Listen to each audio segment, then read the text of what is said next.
Hey everyone, and welcome back to the Lucas On podcast. Today I'm joined by what I think will be a very polarizing guest, Oliver Scott, who is a fashion designer and a bit of a troll, a bit of a mischief maker, as you will be able to tell from this episode. I first encountered his stuff kind of through a friend. I went to his physical store a few years ago, and as we kind of discuss in the episode that you're about to watch or listen to, I kept running into his stuff, kept running into his designs, his fashion, whether that be in real life or on the internet, and kept seeing the mischief that he was getting up to, including being a contestant on Fishtank, which is this online reality show, essentially. So we talk a bit about all of that. This is kind of the first episode after a bit of like a break in me recording and posting these, just because I could give you a bunch of excuses, but I do feel like I was a little off my game in this one. I do have some regrets about it. I do feel kind of embarrassed about my line of questioning. It's not up to the standard that I would hope, but I still do think it's kind of an interesting and fun episode. So I hope you enjoy it nonetheless. And thank you for being here. Enjoy. Yeah, I mean, I kind of want to start and just ask about like with all the shit I've seen from you, like fashion wise, like what you make. I was trying to like formulate questions around it. But like, what do you even call the style of what you make? Like one of one, designer. Yeah. Drip. Yeah, drippy. Yeah, dripped out, swagged out. But I guess you could categorize it as like bespoke, high fashion, street fashion, kind of like hybrid. Yeah. Yeah. Is it fair to call, some of the designs like kind of like grunge? Or Yeah, definitely grunge and like punk inspired as well. Yeah. Yeah. Because I guess when I think about you, I associate you with the kind of music that you make, but is kind of the like punk and rock something that you're really into as well, or just kind of that fashion style? Yeah. I like real hardcore, like heavy metal, like death metal kind of sound when it comes to rock music, but definitely the inspiration for like the punk thing is like from like the Vivienne Westwood like Sex Pistols era. With like Vivienne Westwood had this store called like Sex, and like Sid Vicious and like Sex Pistols were like rocking her pieces and stuff like that. And then that aesthetic has been like made more popular lately in the modern day. Like, you got Playboy Cardi wearing like one of Vivienne Westwood's pieces on his self-titled like album cover mixtape thing. So yeah, that's like kind of like where the whole like punk rock vibe and like inspiration comes from for me, especially Vivienne Westwood. That it's called Seditionaries or something like that, the collection that she did, where there's like like Nazi logos and like this the most like out there like craziest like outlandish shit you ever seen, like upside down crosses, Nazi logos. And like that's where it all started from, like for my inspiration really. When did you go from that being something that you're inspired by to like actually wanting to make it and participate? Well, actually, like I made my first pieces when I was like 15, so like I was just on some like custom shit in high school. I wanted to stand out, like wanted to have like my own swag in high school, so I was doing like way different clothing back then. It's just like floral pattern on the hoodie pocket, floral pattern inside the hood, right? And then and I was also like like back in the day, like A$AP Rocky was like wearing like hood Bahia and stuff like that. Yeah. So I was inspired by like the whole like Ben Trill, Pyrex vision by Virgil Abloh, hood Bahia. So I just had like big like Roman numerals like screen printed on t-shirts and like there was also this brand way back, I think it was called like Dope Chef or something like that. And that I had like Japanese writing on my t-shirts and like big prints, just like black and white stuff. But yeah, that was inspired by like dope shit, like ASAP, Rocky Ben, Trill, Virgil Abloh, Pyrex. So that was like the initial inspiration of my clothing. Yeah. But yeah, it did start with like real crack up, like, hoodies with the floral pattern on the pocket or the floral pattern, get some random fabrics, my mom was stitching them up. I had everyone in high school rocking that shit. Yeah. Were people quite supportive of it in high school? Yeah, man. In high school, me and my friend, we had our brand going, and like everyone was trying to rock that shit, and like we'd get money from it, and then we'd have our own account. And we'd just use the money from that account at the canteen, So like, we'd be like, should we get nachos today? I'm like, just put it on the business account. Every day, bro, we're balling out at the canteen, getting nachos. Yeah, getting wedges. That's funny. Yeah, shout out to my bro, Sho Nisbet. He's in Japan right now. But yeah, me and him, we made the brand 15 years old in high school. Yeah. Is that where you'd like to kind of end up? Somewhere like Japan, where these kind of art and fashion houses thrive? Oh, hell yeah, man. Japan is the best place. Yeah. Hands down. Yeah. So yeah, I'm trying to save up to go to Japan right now. I mean, I was just there, but I'm trying to go back. Yeah, what was that like? Yeah, because I saw that you're in Japan. What did you get up to? Yeah, well, it's a long story, but I ended up in Japan, like from a little layover from America and stuff like that. But yeah, I was just there visiting my girl, visiting my best friend's show, and like I love it there. So yeah. Also, hunting for clothes, like because they got like cheaper prices over there, and they got all the archive pieces there. Right. Japanese brands like Undercover, Number 9, Mastermind Japan. Yeah. Obviously, Comme des Garçons. Yeah. What do you think it is about, I guess, why is their culture so different around fashion and streetwear as opposed to here, where it feels like everyone's kind of okay just wearing Hellensteins? Damn, bro, that's a good question, eh? I think it all started back in the Edo period, Yeah. Samurais, kimonos, geishas. Yeah. They have like an appreciation for aesthetic and style, presentation, and it's deeply rooted within their culture, I think. And then I think after the nuclear bomb activity, there was a real like movement of like probably peace and then like freedom of expression, stuff like that. So then you've got like all these subcategories, subgenres of styles existing in Japan. And I don't know, I think obviously probably manga and animation and like the inspiration from that definitely has a big effect on like the way people I don't even know. I'm not Japanese, so I can't really talk about it, but like I'm assuming that like a lot of the younger people get inspired by America, inspired by rap culture, and then the Japanese, they put their own twist on it, kind of like infused with the manga vibes, infused with the anime vibes, and then you got like the goth girls, you got the freaking colorful ass girls. I'm like, I don't know. It's difficult to say. I guess what do you feel like? Yeah, why are they wearing Hellensteins in New Zealand, man? I don't know, bro. Gotta catch up, man. Yeah, it just seems it has always seemed like we're kind of 3 steps behind any kind of culture that hits somewhere else. What's kind of your process when you're shopping for clothes that you want to potentially recycle into pieces? Oh yeah, man, I do be doing that recycling into pieces type shit though. Yeah. So like I just look for like the hardest like prints I could find, like probably like heavy metal t-shirt, as long as it's got like a standout graphic on it, or if it's got something that falls into my kind of like vibe, like if it's like a pretty girl or something like that, because then I can then print over it and make it more unique. Yeah. But I don't just buy any old secondhand piece, it's got to have like some sort of thing that fits in. Like in Japan, I bought a lot of secondhand t-shirts, like heavy metal vibes, random Japanese calligraphy on them. I don't really shop for secondhand t-shirts in New Zealand anymore though. I just do that overseas. Yeah. Because like, yeah, the days of finding cool shit in the op shops is over for me for New Zealand, bro, because everyone's doing that shit now. So. Yeah, do you have any thoughts on kind of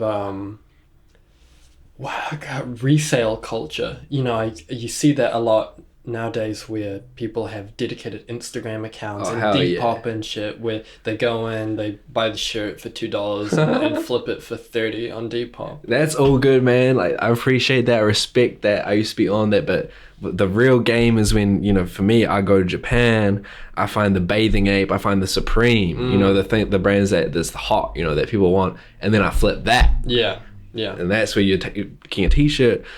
I don't want to like give away too much of the game, the sauce, but like you get a t-shirt, 50 New Zealand dollars, sell it for 120 New Zealand dollars, double the money. You know? Yeah, yeah. That's where the real resale shit comes in, and obviously people been doing that.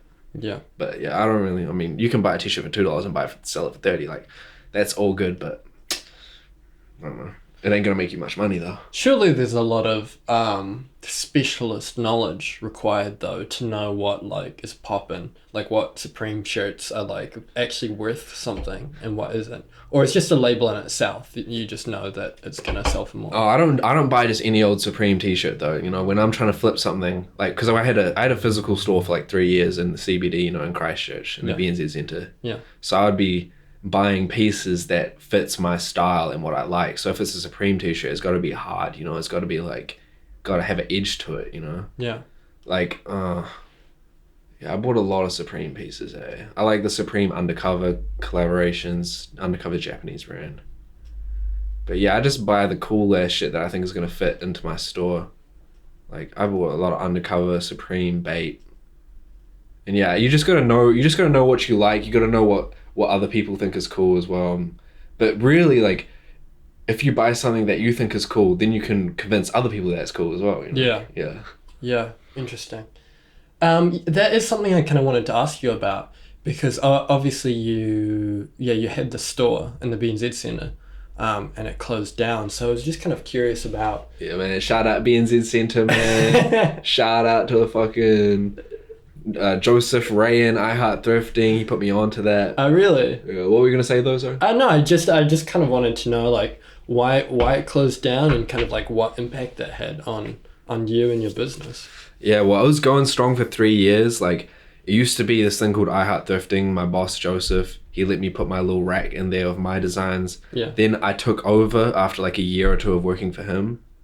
So I had my own store, you know, boom, in the CBD, 3 years doing that shit every day, Scott World.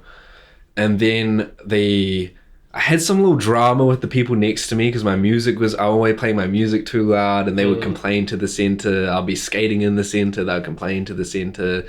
We were skating in the store, they'll complain about that.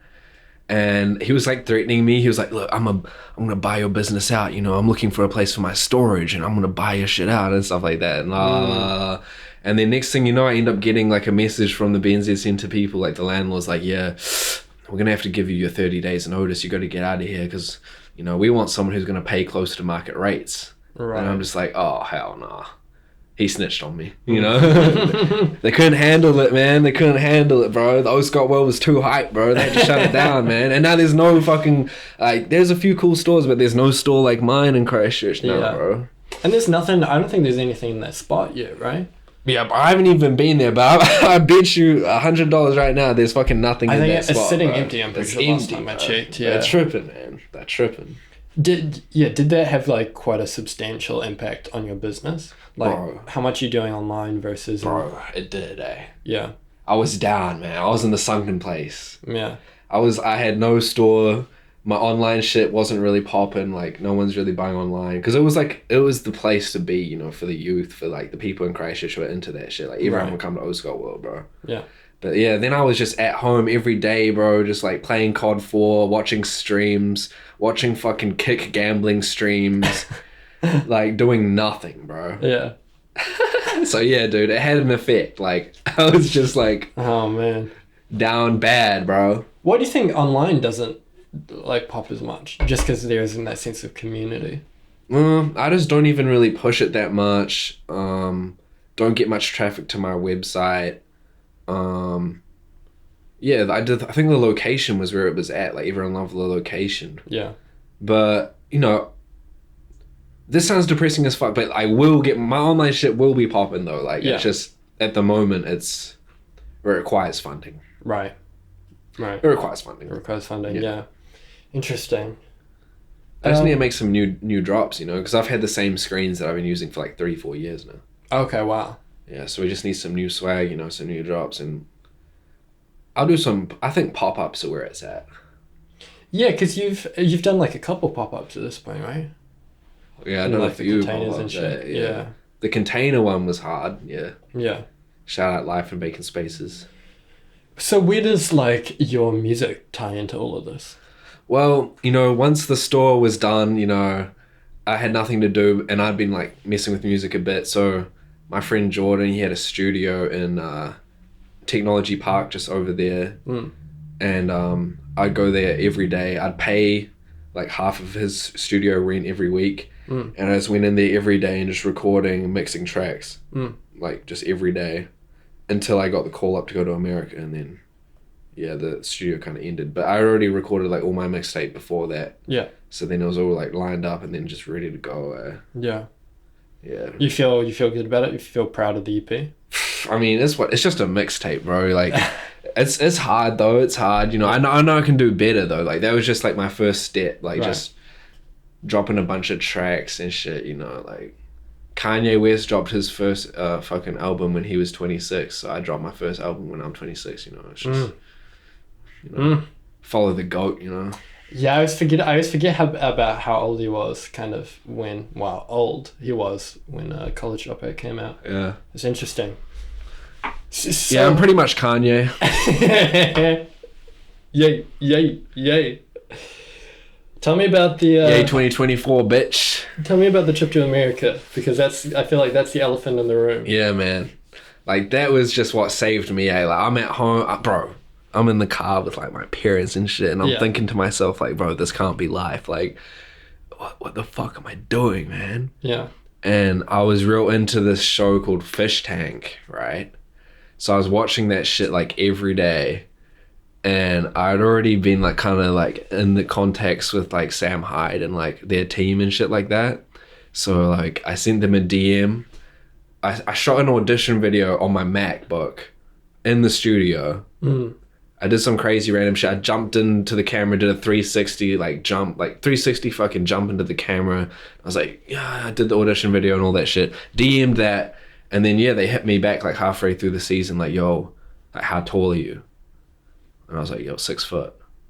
And then, boom, they were like, can you fly? Can you come now?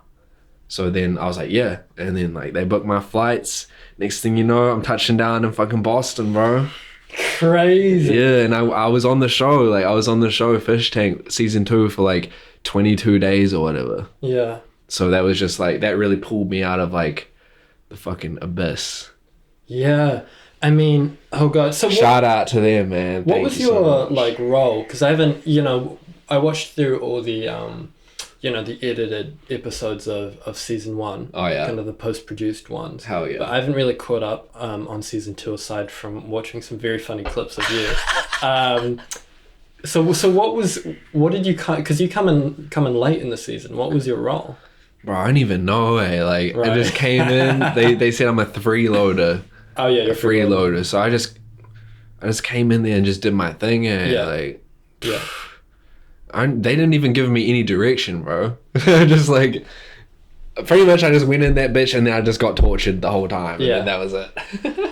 God, how was that experience for you? And does it smell as bad as it looks like it smells? Yeah, man, it was surreal. Like walking into that shit, you just can't even describe it. Like it was like walking into like a half asleep dream or something like that. Yeah. And yeah, like it just smells like cigarettes. Like there's no fresh air. There's no windows open. So yeah, it was. I didn't even notice the smell after a little bit though, to be honest. Okay. I acclimated. Yeah. To the environment. Yeah. And yeah, it was trippy as fuck, man. I'm not gonna lie. Like going from watching it every day on the live stream on the website. Yeah. Like flicking through the cameras and all that, watching it, to actually being there was just like craziest experience of my life. Yeah. Yeah.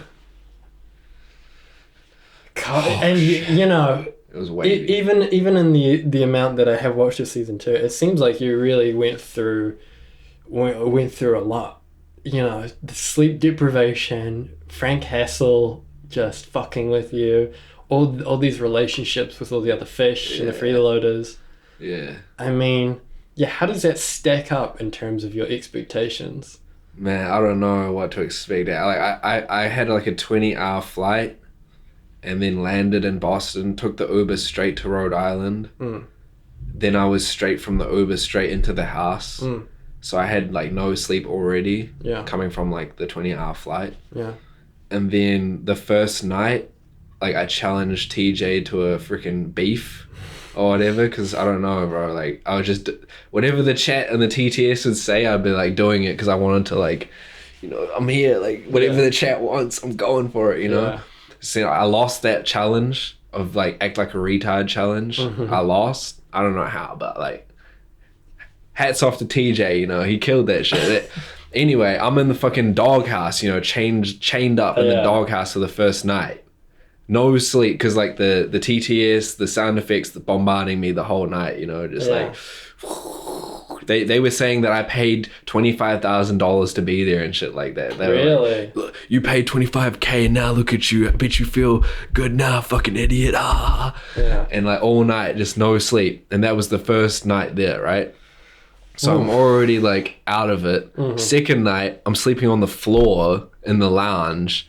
Again, no sleep at all, constant TTS, constant sound effects.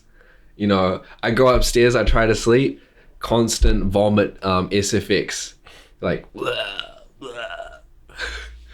It's first 3 nights, bro, no sleep at all. So then Jesus. at that point, I'm thinking like, what the fuck? Like, I'm worried about my health and shit like that. You know, I'm like, oh God, like I'm here now. I haven't even slept. Like I don't even know what to say or how to even be entertaining. Like I'm just trying to sleep, you know? I was just like, bro, I was thinking about leaving and shit, man. Yeah, because I was like, I'm no use here. Like, like I'm just like, I can't even fucking sleep. Like, I don't even have the energy to try to be entertaining or anything, you know? Yeah. So it was just hell, like straight off the rip.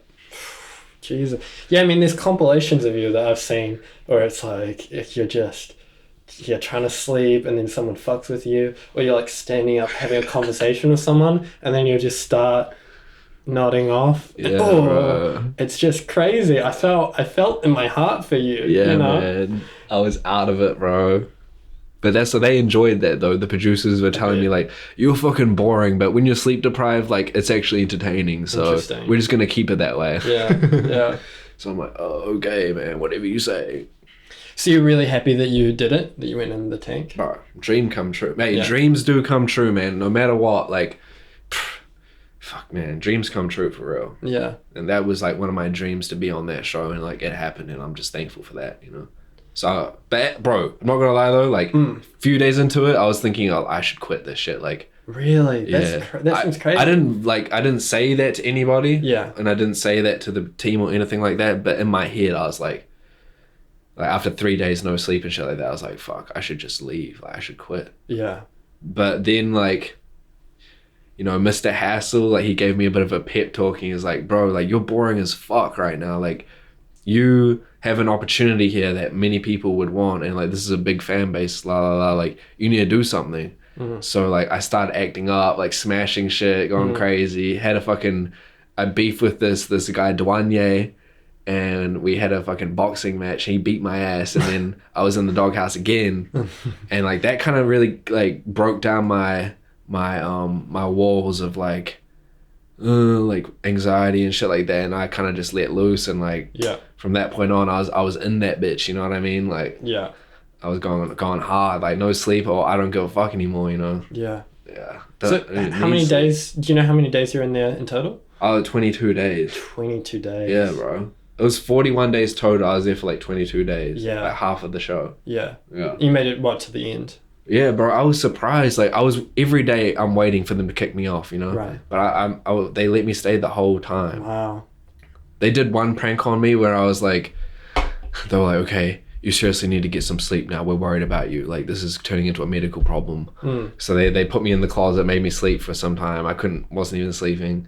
People waking me up the whole time. And then this guy Ty came in and he's like, oh, by the way, you're fired from the show. I was like, oh.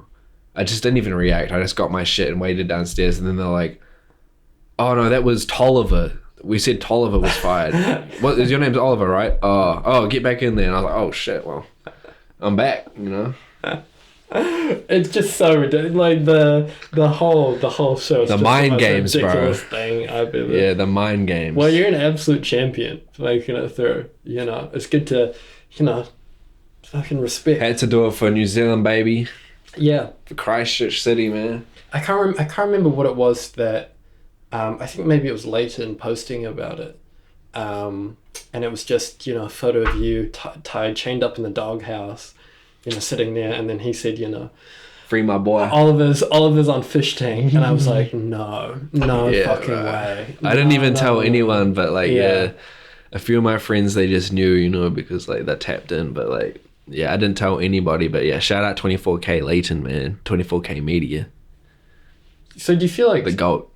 You came out of that experience in the tank with do you learn anything about yourself? Not to make it too serious, but no, for real, bro. Like, I learned that like just have no fear, like no fear. Don't like don't let yourself hold yourself back. You know what I mean? Yeah. And I think it made me like on some like I could be homeless type shit, I could live in any situation. Yeah. Like I could sleep in any situation. Like I could live in the dirtiest house ever. Yeah. And like, cause I'm a bit of a hygiene freak and stuff like that. So it was good for me to get out my comfort zone and like, be in the slums. Yeah. And yeah, like it definitely made me like more of a strong person, I think. Yeah. But yeah. What's your like general attitude towards, I guess, anger or negativity like through the internet? Because obviously like TTS is a perfect example of like someone who you don't know, somewhere in the world you don't know, saying something fucking horrible about you. Like, how do you internally like deal with that? I just love it, to be honest. Like, bro, what everyone says, like any publicity is good, what I mean? So I just don't, to be honest though, like saying all this mean shit in my head, I was just like, yeah, keep it coming, man, keep it coming, let's go, like I'm here now, motherfucker, like let's go, like bring that shit, bro. Like all I get are these comments like Oliver this, Oliver that, they calling me gay, bro, the whole season. I just every day get the same TTS, Oliver guy. Yeah. Oliver guy. And I got, like, not gonna lie though, sometimes it was more like if one of the people in the house was like being like talking shit to me, that would be more effective. Yeah. Because I'm like, oh man, these people are actually around me, like that would actually get me down, Yeah. But everyone was getting mad shit, like mad hate in the house, so like I didn't really feel just like, adjust to it. Yeah, man, like Kanye said, if they were saying nothing, I'd be worried, Like he said something like that. Is Kanye a bit of a role model for you? Yeah, Kanye's the GOAT, he's like my my number one inspiration. Yeah. For real. That's good inspiration. Yeah. What is it about you? Because now, and I think we have this in common, people often kind of like say to me that if I'm not like directly friends with someone, they'll like run into me and then kind of like forget about me a little bit, but I just keep popping up in different places, so it's really hard to forget about me. That's kind of how I feel about you. You know what I mean? Yeah. Every time in my brain, I've like almost forgot about you. No offense, but I've almost forgot about you. Yeah, man. You'll pop up somewhere else. You know what I mean? Because especially like doing your shit online, shit's popping up. I saw you on New Zealand today. Yeah, right? bro. I saw you on Fishtank. It's like you kind of I don't know. You're kind of like a nuisance. You know what I mean? Exactly, man. Hey, they want to forget about me, bro, but I'm always popping up, bro, because I lay low. Like I don't really post that much and shit like that.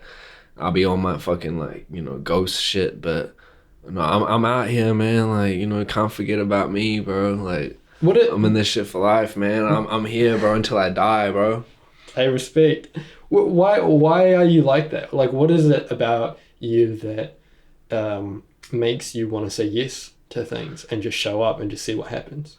Well, because like bro, like, I'm in this life, bro. Like, I'm trying to live, you know. I don't want to be like, I don't want to be just any old like NPC, bro. You know what I mean? Like, no offense to anyone who's just keeping it cool, doing their thing. Like, I respect that, but bro, I'm here to show up and show out. You know what I mean? Like, Yeah. like I just obviously you got to take opportunities, you know, if you want. And I don't know. I just, fuck it. Like, I want to be remembered in history. You know what I mean? Like on some like yay shit. But obviously I'm a nobody and whatever. But like, I don't know. Like, I've always wanted to be just like rock star, superstar. You know, I can't lie. Like, yeah. So I'll do whatever. I'll just do whatever. You know what I mean? Like, yeah. I want to be like, yeah, man. I just want to be out there. You know? Yeah. Yeah. So that's important to you because you want to feel the sense of a legacy. Like oh yeah, man. The legacy, bro. Yeah. Exactly, man. Yeah. Yeah, like you only got one chance in life. You know what I mean? Like, you only have one life, so I'm going hard and trying to make some memories. You know, make a legacy and shit like that. I'm not doing it is what it is. You know what I'm saying? You don't feel like you're doing a good job of it so far? I've been lucky. I've been very lucky. Been very lucky. Got blessed with some opportunities. So thanks God for that. You know. And no, I'm doing good, man. My brand, I've sold over like 1,000 tags, bro. Like I sold over 1,000 pieces and shit. Like low key, my shit's out there, man. But like, yeah, as you said, like I'll be low key and then I'll pop out, you know. Yeah. Yeah. And people will be like, "What the fuck? This guy's still here, bro. He's still what the fuck?" They don't get it. They don't want to see me win, man. If you could say 100 years goes past and you had a magic power to control what you were remembered for, what would be like the one thing that you'd want people to say probably about saving the world. Probably saving the world or some shit like that. Being the hero, bro. Oh yeah. The hero's journey. Being the fucking savior of humanity, probably. Yeah. Yeah. What would you want to save humanity from? Fucking aliens, bro. Aliens. And yeah, they're bad. Yeah, I'm like, I got this problem. It's like this disorder. It's like called main character syndrome. I think I'm the main character, bro. Nah, but yeah, I gotta keep it humble. But you know, I'm the one. Just kidding. Honestly, you know, you yeah. The chosen one. Yeah, that's what the they call chosen me. one, yeah. Like Anakin. Hopefully not as evil in the end. Yeah, man. There's two sides to every coin. You know what I'm saying? Carl Jung, the shadow. It's good. Embrace the shadow. It's good.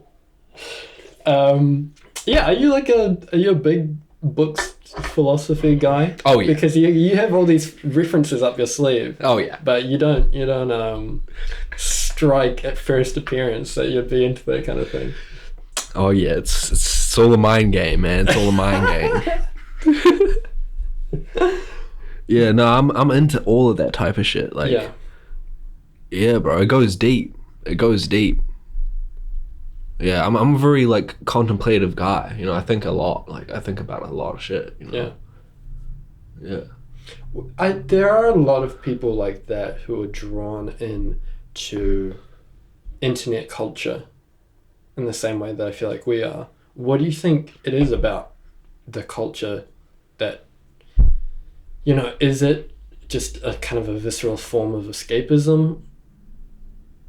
Wait, what? You know what I mean? So like, I feel like people who spend a lot of time thinking, for better or for worse, always kind of escape into these circles online that end them on shows like Fishtank. You know what I mean? Yeah, I feel like there is a correlation, at least. You know, I don't have any hard evidence for that, but that's what feels right. Of course, man, yeah. So what do you think it is about either the culture or the personality type? Well, yeah, that's interesting. I think it's like there's people who are okay with just doing their job 9 to 5, working and then dying, and then there's people who actually like think like, what the fuck am I doing here? Like, what is life? And I don't know. I think pretty like I'm like, whoa, like this shit's trippy, like I'm living, like we're walking around and shit, like what the fuck's going on? So like I have a lot of questions and those questions lead me down those sort of paths, and like I definitely feel like a strong affiliation with like the likes of like, Sam Hyde, Charles Carroll and stuff like that, because they like to question things and they have like, based as fuck opinions on them and shit, so that's what I'm about. Yeah. And like I really agree with all the stuff that they're saying, like yay and shit like that, like Yeah. like they see the big picture, Yeah. and other people, they're content with like the tunnel vision of just like work, live, die. But for me it's like live, Yeah. live and question things. Yeah. Excuse me. What is it about? Because you come across exactly like that as well, where I swear half the time we're talking and you're deadly serious, and then half the time you have that little smile on your face and you're having a little giggle. You just gotta have fun, you know what I'm saying? Why is like trolling and humor so important to you? I don't know. It's just like that's what gets me going, That's what I think is funny. Yeah. Yeah, like half of these motherfucking comedians are trash, bro. Like Sam Hyde's the only funny stand-up comedian right now, and Kanye's damn near the funniest person alive. So like, because they're pushing buttons. yeah, bro, because they're pushing buttons, man, and anything that gets a reaction is good in my mind. Like you got Frank Castle, he's going through Walmart harassing people. That shit's the funniest shit I've ever seen in my life, bro. Yeah, yeah. Like shout out to Frank Castle, bro, the funniest motherfucker, for real. And in person, he's funny as fuck as well. Like I was cracking up the whole time, man. Is he like physically intimidating as he looks? Because watching him on like clips and shit, I'm like, if he came up to me in real life, I'd be afraid. Nah, bro. He's not. Yeah, he's pretty. Yeah. Low key, he's pretty intimidating for real. Yeah. He's because he'll do whatever. He'll throw the most disgusting shit on you in the blink of an eye. Yeah. Like you'll be laughing with him. Next thing you know, he's fucking harassing you. Interesting. Oh man, yeah. I just don't know. I'm mad props for being able to exist in that environment. I don't know if I would have it in me. Sometimes I think I could, but most of the time, nah. Fuck that. You could, bro. You could. You think so? Of course, man. Yeah. Of course. So what's not next on kind of the schedule for you? What are your grand plans for, I guess, the next few years when it comes to OSCOT, when it comes to OSCOT World? Well, I'm a live streamer now, so I do live streams. I'm gonna drop some more clothes, some more heat, just do bigger and better things, I guess. Like I'm trying to go back to America, go back to Japan, work with them boys in America. In Japan, like I'll just be, like hopefully dropping some clothes over there and stuff like that, dropping some 101 pieces, making more music. But right now I'm on my money grind, because like I spent all my money overseas, bro, and now I'm broke back mountain back in Christchurch, bro. Pause. Were your flights covered when you went over to be on the tank? Yes, sir. Beautiful. Oh god. Shout out to Chris Lynch, man. Shout out to Sam Hyde. Shout out to Jet Neptune. The whole team, man. Thank you so much. Yeah, seems like a crazy opportunity. You know it, man. Yeah. Once in a lifetime type shit. More music coming? Of course, man. I'm already working on new music, man. Because the mixtape, I was just dipping my foot in the water, that was my first attempt. I never made music before, but yeah. All musicians, they're like, yeah, my first shit is trash. No. But yeah, my first shit's alright, but the next shit's gonna be way better, Sick. Yeah. Sick. Yeah, I definitely can see, kind of this vision that you've painted out, similar to Kanye, how he does his fashion shows, where he has the models walking out and he'll often have his own music playing. Yeah, I could definitely see that, the combination of your kind of visual style and also the style of your music. Yeah, I feel like they definitely pair together well. Thank you. Know what I mean? Thank you. Yeah, that's the vision, man. It's gonna be music. It's gonna be clothes. It's gonna be like cinematography. Mm. And yeah, I've been doing live streams as well. It's pretty fun. What do you live stream? I live streamed like an IRL kind of stream walking around in Japan, smoking fucking cigs and drinking Japanese lean on the streets of Shinjuku. Oh yeah. And then I did another live stream where I was playing COD 4 on my PC back at home. So yeah, probably just do some drinking streams or some funny shit like that. People tune in, especially after kind of your time on the team. Yeah, I had like 30 people watching, which was huge for me. Yeah. The chat was going nuts, you know. I was surprised, bro. I'm like, wow, people are actually watching my stream? What the fuck? Yeah, I feel like you don't like promote it. So, because obviously I've had no idea that you're live streaming. I don't even promote shit, bro, because like, I don't know. Like, I'm just low key, man. Yeah. Yeah. I don't really like posting on like social media that much, you know. That's fair. Yeah. But I will though. Yeah. Cause yeah. Do you plan to try to have another crack at retail, or do you think you'll keep it online only from now on? I mean, I just shipped some pieces out to Dunedin for a little pop-up store down there. Oh yeah. And I got opportunities to do pop-ups in Wellington, Auckland. So yeah, I'm gonna do that, but I'm also just gonna drop new pieces online, you know. Yeah. Because like people were waiting for my new collection, so like I'll whip that up. How do you do you release a bunch of pieces at the same time, or are you doing them one by one as you make them? I just make a bunch of shit and chuck it on my website, and then just that's it. Like a bunch of 101 pieces. But once I make some new screens, there's gonna be like a new like baseline sort of like collection, you know, where you can just like.